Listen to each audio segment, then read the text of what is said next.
অনেকেই বলে যে মানে বর্তমানে মিডল ইস্টের পরিস্থিতি কেমন, বা ভাইয়া আমার ভিসা হয়েছে, আমি কি আসবো, বা আমি ফ্রি ভিসা পাইতেছি, আমি কি আসবো কি না, বা আপনার কাছে কি মনে হয়?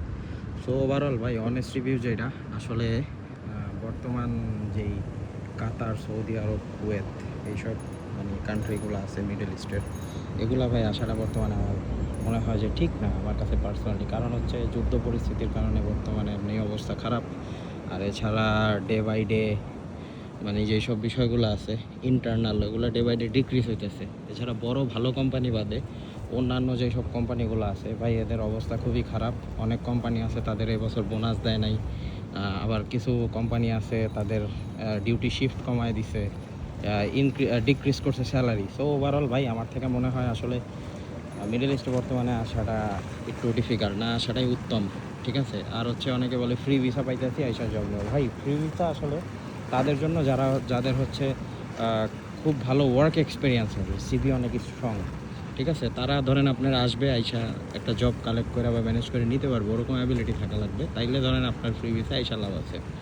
আর তা না হলে আপনি যদি এই মিডল ইস্টে আসেন ভাই ফ্রি ভিসায়, অনেক মানুষ রাস্তায় ঘুরে মানে এইরকম দেখা হইলে যে ভাই বাংলাদেশি কিনা, হ্যাঁ হ্যাঁ ভাই আমার একটা জব দেন, এমন 3 মাস 4 মাস 5 মাস 6 মাস বসে আছি, এরপরে একটা সময় কি করে তারা চলে যায়। সো আমার থেকে মনে হয় যে ভাই এইসব মানে রিস্ক না নেওয়াটাই উত্তম। শুধু শুধু টাকা খরচ করে 6-7 মাস পর আবার দেশে রিটার্ন করা, মা বাবার বা অনেকের অনেক কষ্টের জমি বেচার টাকা, এসব মানে নষ্ট না করে আমার থেকে মনে হয় মিডল ইস্টে না ঢুকাটাই উত্তম বর্তমানে।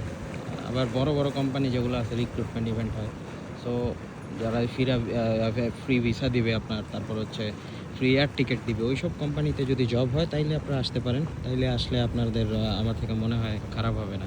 কিন্তু বর্তমানে কেউ যদি বলে যে ভাই আমি ফ্রি ভিসায় আসবো মিডল ইস্টে, সো আপনি কী মনে করেন? ভাই আমি সাপোর্ট করি না। আমি সরাসরি বলবো দরকার নাই ভাই, আইসেন না, না আসা সব থেকে উত্তম, বেটার আর কি।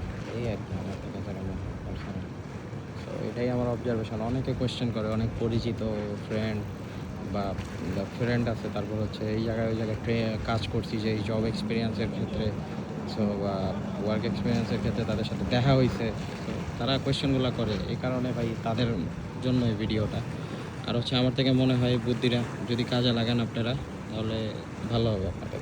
মিডল ইস্টে বর্তমানে আইসেন না, এখন পরিস্থিতি খারাপ এই 2026-এর মাঝখানে। এই আর কি। তো ওভারঅল আমার থেকে মনে হয় আপনারা বুঝতে পারছেন।